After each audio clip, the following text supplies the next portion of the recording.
Hello and welcome to the build-up show for Spurs against West Ham United. Kick-off a little over an hour away, which means the lineups are a little bit away, a few minutes. But the early West Ham team news is there's not much team news. Anyway, we'll deal with that in 3 or 4 minutes. Gonzo, how are you feeling? A bit different actually. I got a bit excited before the Leicester game, and I just before the Leicester game, I went on. I did this show before Leicester game. I said I think we're going to win by 3 goals, right? I had a feeling, and I ain't got no feeling today, which I'm a bit worried about. No, I don't think I've particularly become Mystic Meg or clairvoyant or anything, Clinton Baptiste or anything like that. But I don't know. I don't feel confident, Geo. I do not feel confident. You're usually the more optimistic one out of the two of us as well. I've still got a feeling. I don't think we're going to get beat today. Oh, okay. I don't know if we're going to win though, so I'm giving away what I think. I mean, depending on the lineups, obviously, I'm still quite confident on the draw for some particular reason, but I'm looking forward to it all the same. Now, with the early team news though, Gonzo, is that there's no changes expected though, if it's true, if it's the case. Well, he listened to us. We said as much in our preview. It's about time we started to listen to us too, quite frankly. So, look, I expected it. You expected it. The only unknown, if you like, was going to be whether he wanted to change it to counter how Tottenham play. So, you never know with Mourinho either. Mourinho has a tendency throughout his career to switch formations and to switch tactics. So, I thought that might have forced him to revert to 4 at the back, quite possibly. But maybe, just maybe, it's not about cancelling out the opposition's 3 at the back, because we've seen 3 at the back against Arsenal, against Wolves, and against Leicester. Maybe it's more that we'll see this, and it's not 3 at the back, it's 5 at the back, and it's something that we're just going to see against the bigger teams and the teams with lots of talented players. Maybe we'll revert to the 4 against the teams. Maybe look, it'd be interesting to see what he does against Fulham. Put it that way, really. But yeah, I don't blame him. He should have stuck with his team. Yeah, we'll wait and see if it's once the teams are confirmed in 2 minutes. But that's the early team news. There's no changes from the win against Leicester City.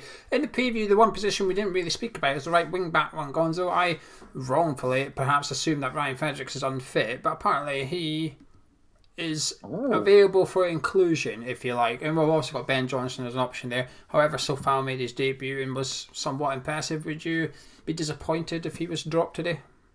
But given that Fredericks was in really good form, and I think this is important for context here. Fredericks wasn't dropped, he was injured. And if he wasn't injured, we probably wouldn't have signed Sofal in the first place. But even if we did, Fredericks was...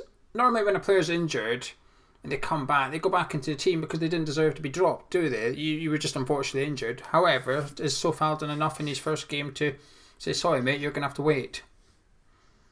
Well, for me, yeah, I would be disappointed, but I wouldn't blame Moyes for whichever one he did, because I thought he was, well, we gave him man of the match, didn't we, against Newcastle, and then I thought he was good thereafter as well. Talking about Fredericks here, obviously, so he's got a lot of credit in the bank with Moyes. I thought we were seeing a glimmer of a new player. My biggest gripe with Fredericks is his ability on the ball. I think he's got a poor first touch, and I also don't think I don't think he moves into the positions he should do. I'm not a great reader of the game, and I think his passing is suspect. However, he's fast as hell. He can make last-ditch tackles, and if he could add one more facet to his game, then he was onto a winner. And he started to do that because he started to cross the ball, and I thought he was crossing the ball with some technique and accuracy. So I wouldn't blame Moyes if he goes with Fredericks, but I personally would like to see Sofal. Yeah, I've got the Crystal Palace game on. They've just flashed the team news up there, actually, in the bottom of the screen. You'll get it in a second because you're on Now TV, so you're a bit behind me. So if you're watching the football on the back, what have you put the camera down for? I'm sorry, I forgot we were... Because it's behind me, I'm trying to see the screen. Sorry, I think people do not want to see your crotch during the show. They do, that's why they've tuned in. I can't see it, you're going to have to tell me, because you're basically in front of the team nose. Can't believe you've done it. Yeah. that was not a behind the scenes moment either. That's not what happens off camera either. The Sky News is saying that there is no changes for West Ham, so in case you don't know what the team against Leicester was, or you need a reminding, the back, Fabianski was in goal. The back three of Balbuena, Ogbonna and Aaron Creswell with Sofal and Masuaku as wing backs. Declan Rice and Thomas Souček in the middle, with Jared Bowen and Pablo Fornals playing in sort of number 10 roles. That's how I see it anyway. In behind Mikel Antonio. As expected, but good news. Yeah, I'll tell you what is interesting about this one is, so I take it Diop is fit. He's on the bench. Do you want to do the bench then? Because that's the talking point. Yeah, okay. I think it is. And the bench today is Randolph, Fredericks. So Fredericks is back and fit. Diop, Noble, Snodgrass, Lanzini, and Yarmolenko. No Sebastian Allaire. Sebastian Allaire is not in the squad for this one. I have to assume he's injured somehow, but no Sebastian Allaire. We have to assume that, yeah, because that would be a massive error. It shows how thin we are up front. Certainly, if that's the case, if we have one striker who isn't really a striker, but he, I guess he is these days, isn't he, Antonio? The interesting one is Diop, and I'll tell you why I like this, because it shows. I have no doubt that Balbuena wasn't a favourable player with David Moyes. I have no doubt that David Moyes did not like the look of Balbuena. I think he wanted him out. I don't think he fancied him. I don't think he felt that he would feature in the team. This is really important for a football manager, that when you say I will take as I find, when you say I will judge on your merit, if you perform well for me, then you will find a place in the team. The players have to believe that. And that is really important. That's what I didn't like about the cup games, by the way. So even though Balbuena wasn't a favoured player, he's come in, he's played well. And now Moyes is been true to his word, which is, okay, look, I may have fancied Diop a bit more than you, but you're in, you've done well, you're not going to lose your place in the team. It's back-to-back clean sheets. I think it sends the right message to everyone. It sends the right message to the team, it sends the right message to Balbuena, and it sends the right message to Diop. I think this is a really, really good thing, actually. I think the starting 11 is really good. I think everybody keeps their place on merit. No one deserves to be dropped. The bench is a bit worrying for me, if I'm honest with you. I think this is where I know people say stop moaning, but this is where a poor transfer window is going to come back to bite us in the arse, in my opinion. If Rice or Souček gets injured, what we're going to do? Bring on Noble or Snodgrass in there? It's not great, in my opinion. If Masuaku gets injured, then what do we do? I mean, we'll probably bring in Diop and shift down and Creswell out and stuff. We've got no second striker on the bench now. Yarmolenko's the makeshift the striker on the bench, and I just think this is where lack of squad depth's a bit telling, actually. When I'm looking at that bench, there's not too many players I fancy on there, and I do worry there's not too many players on there that David Moyes is going to fancy. I'm a big critic of him not using his bench, but I'm also going to give him a little bit of sympathy in the sense that I don't think he trusts the players on his bench. They haven't changed. He's still got Lanzini on there. He's got no... I know we've got Ben Ram and he just wasn't registered in time, but then this is where you've... Okay, that one additional player might help, but if we're 1-0 down, I think we're going to struggle to do something using the bench that's going to impact the game, that's going to swing in our favour. I think it'd be better off almost sticking with the 11 and hope they turn it around. Obviously, this depends on performances during the match and stuff, but the bench is a little bit of a concern for me, Gonzo, to be honest with you. But the starting 11 picked itself, really. But do you want the Spurs 11, and then we'll have a little talk about the match overall? Yeah. The Spurs 11s, Hugo Lloris continues in goal. Back four, Reguilon left back, the new signing from Sevilla. Toby Alderweireld is in the middle with Sanchez. Eric Dyer is injured, and Serge Aurier starts at right back. No Matt Doherty in the starting 11. They've got a midfield three of Højbjerg, then Dombele and Sissoko, and then they've got a front three of Son, Kane, and Bergwijn. So no Gareth Bale in the start 11. I'll just rattle through their bench very quickly. Just for those listeners, Joe Hart is on the bench for the goalkeeper, and they've got Ben Davies.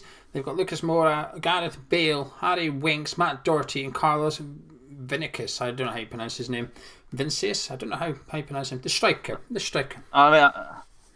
Yeah. I think you did quite well with the first one. Vinicius.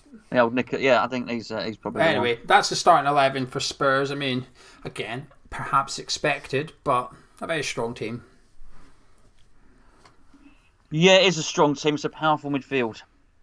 That really is. That is a strong, dominant midfield. Maybe not tons of flair. Having said that, Ndombele and Sissoko can both carry the ball well, but not a ton of incisive passing. You'd have to say from that midfield three.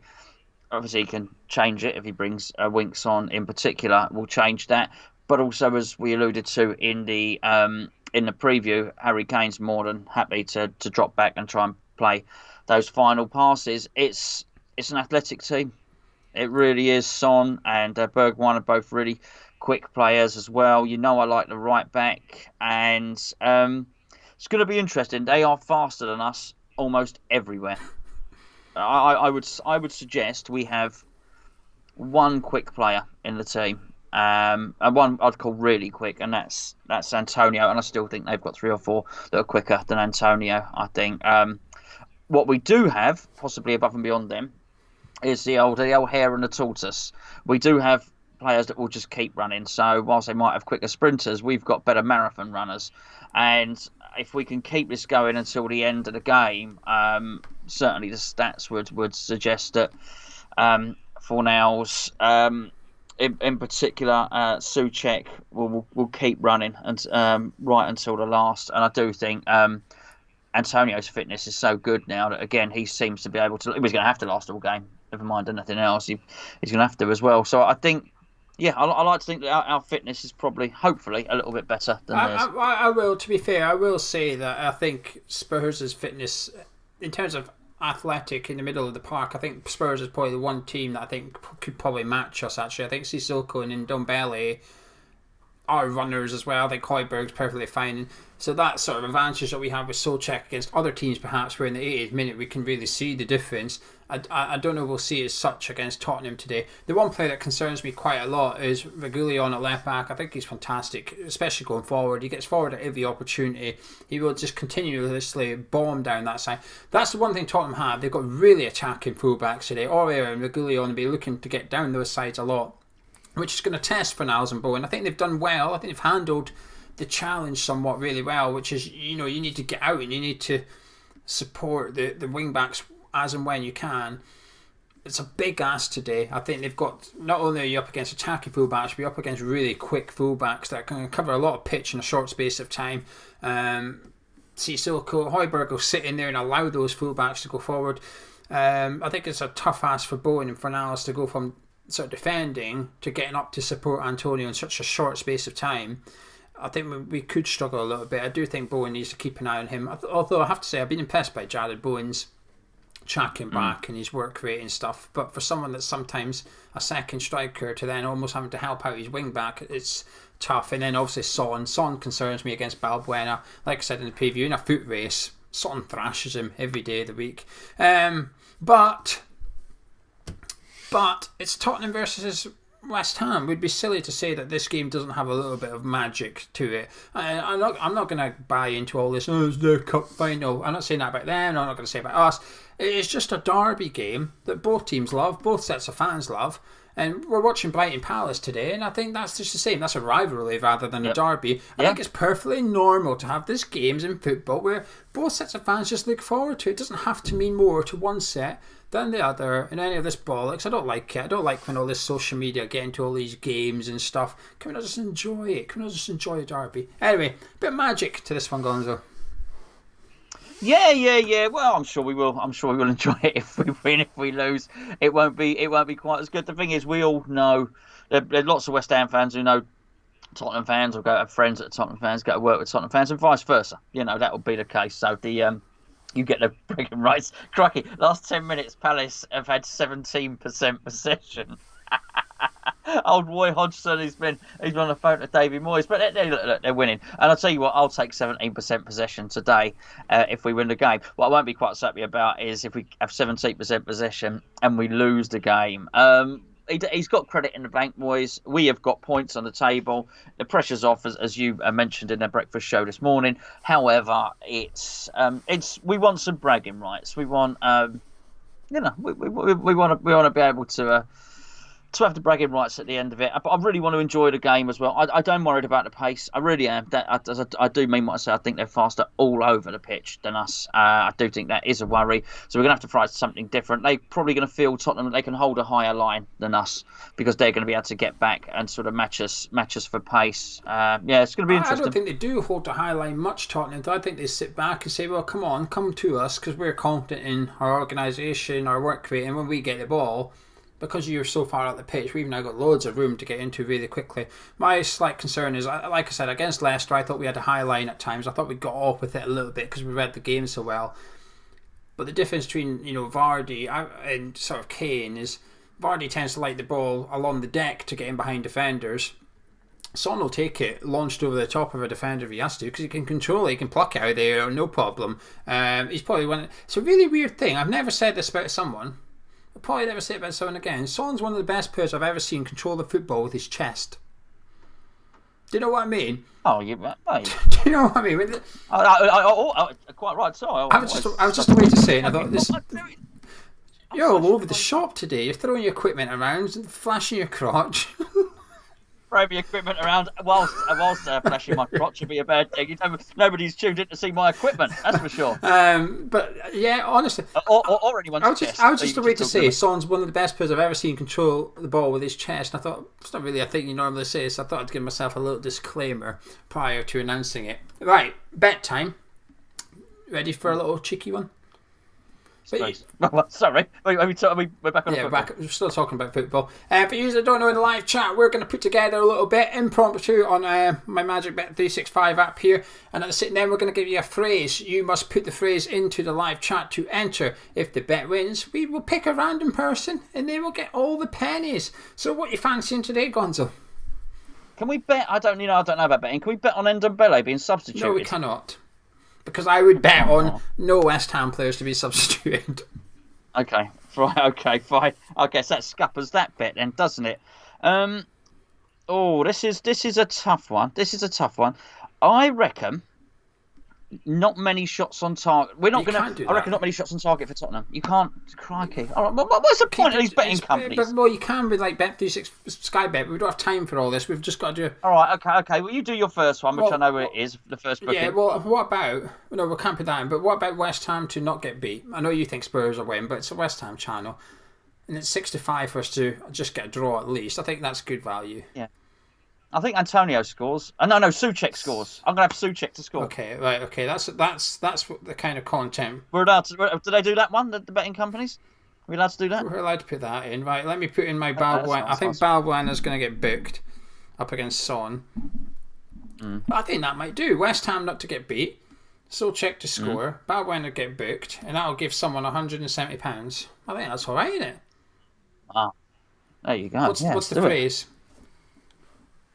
The phrase is dropping your equipment. Dropping your equipment. So if you're watching live in the live chat, type in dropping your equipment, post it, and then you're entered. If West Ham win or draw the match, Thomas Souček scores at any time in the game, and Fabian Balbuena gets booked at any time in the game. £170 will go to someone that puts dropping your equipment into the live chat. Right, we've got 5 minutes before we disappear, but when we disappear, do not worry, because Tom and Charlie will be live with their live watch along, taking you starting now all the way through to the full time whistle, giving you a running commentary with a little bit of banter in between. Can I get your final thoughts though, please, Gonzo? But not your final scoreline, not yet. Keep that till the end. I bet Tom and Charlie don't have crotch cam. Charlie's got a crotch cam. That's quite right. So I wonder whose chest they'll be talking about. You'll have to tune in and wait and see.